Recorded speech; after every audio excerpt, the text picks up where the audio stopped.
Thank you, Madam Chairperson. First of all, this budget should have been discussed on the floor of the State Assembly. The fact that it has been brought to the Parliament House tells you about the anomaly. This is not a regular thing that the state budget is discussed on the floor of the House here. But there is a story about why this budget is here and what does this budget speak of. First of all, it speaks of the exclusions and the contemptuous nature in which the present government has dealt with the state of Manipur. The number will speak, the measures that is reflected on the budget speaks. We have talked a lot about Prime Ministers not visiting the state. Initially, at the beginning of the crisis in 2023, I was heard that the Prime Ministers did not visit. Today, I'm almost indifferent. Whether he visits the states or not does not matter anymore. But the rest of the country should know that there is no visa issue for the Prime Minister to visit the country. He may go to Ukraine and talk about peace, and his own citizens have been slaughtered and more than 60,000 people have been rendered homeless. This kind of a behavior can never be justified by anybody who swears by nationalism. It can only be done by those who swear by pseudo-nationalisms and who has a peculiar idea of nation that thrives on excluding people. Now let me talk about this budget in two ways. What does these numbers speak of?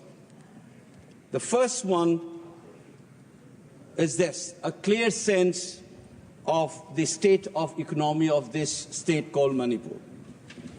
Look at the fiscal liabilities. It's 37.07% of the GSDP. What does it speak of? It speaks of a terrible state of an economy, the debt burden that the state witnesses.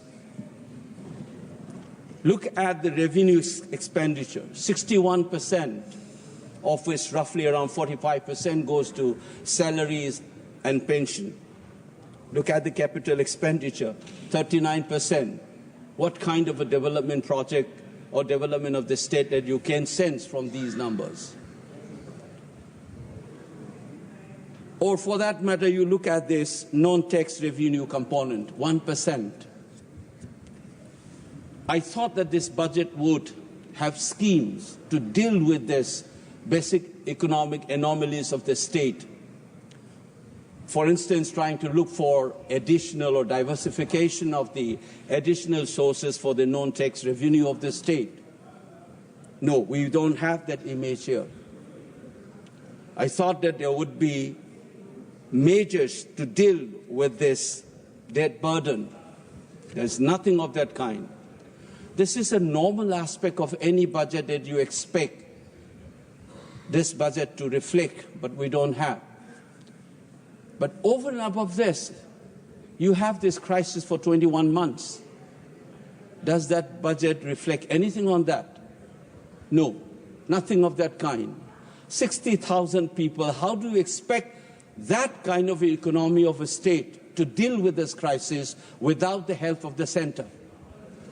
We are not asking for UN interventions. We are not asking for international financial institutions to help Manipur.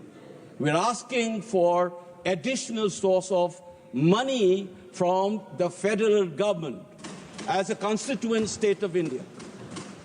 You don't get anything. How do we deal with this 60,000 people who are rendered homeless, villages wiped out, women and children suffering, children not able to go to school? Had this crisis been there in Bihar or UP, you would have felt the nation in you for you to reflect on your budget. The kind of exclusions that I have been trying to brought up in this house. Remember that Gandhi was thrown out of the train. How does he felt? He thought that he was a barrister. He thought he is entitled to that compartment in the train. He was thrown out of that. Bankim Chandra Chattopadhyay, when he was told that India does not have history. That sense of invisibility is what this government has been doing. Nothing of this kind has been mentioned in your presidential speech. You've been trying to make us invisible, our tragedy as insignificant. And you expect the people of this state to feel like any other Indians and be proud of being an Indian.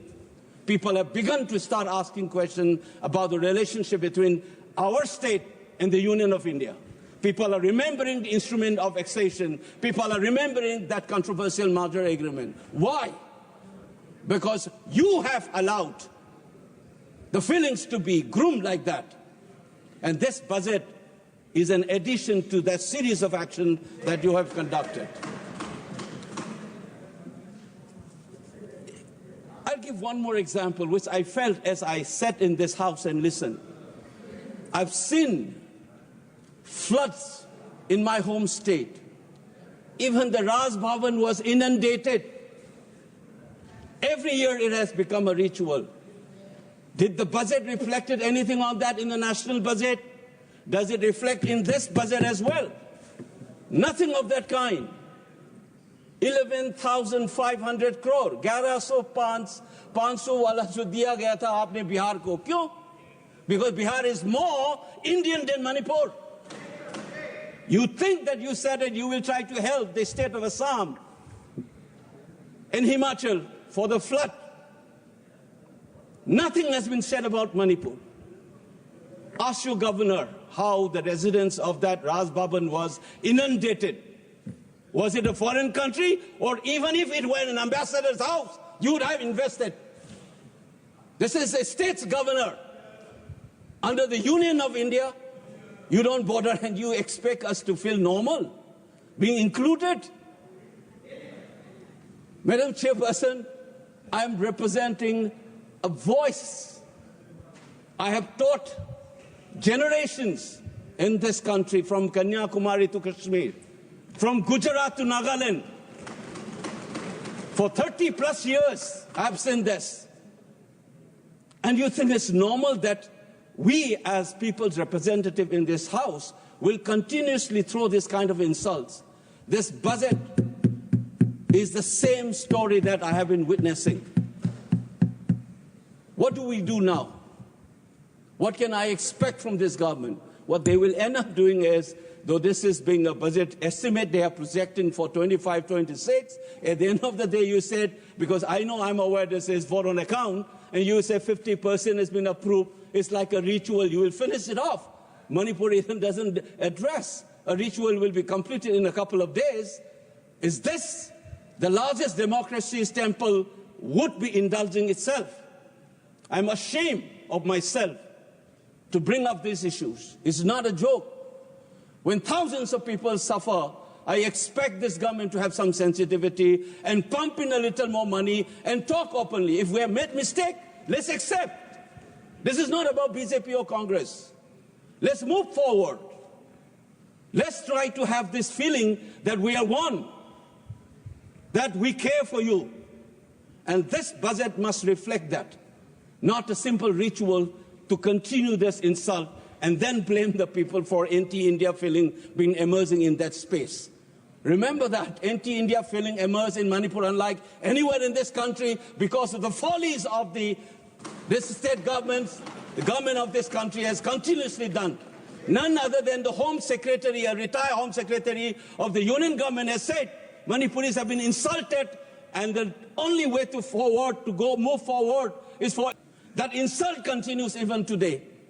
And this budget not taking care of the IDPs, not taking care of the basic needs of that economy, not taking care of the flood that has become a ritual, and you think it's going to be another ritual to pass in this floor of the House.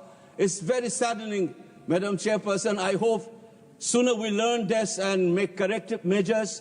I'm only wishing that one day we will be able to say that we are all Indians. We feel the same feeling as everybody else. Thank you, Madam Chairperson.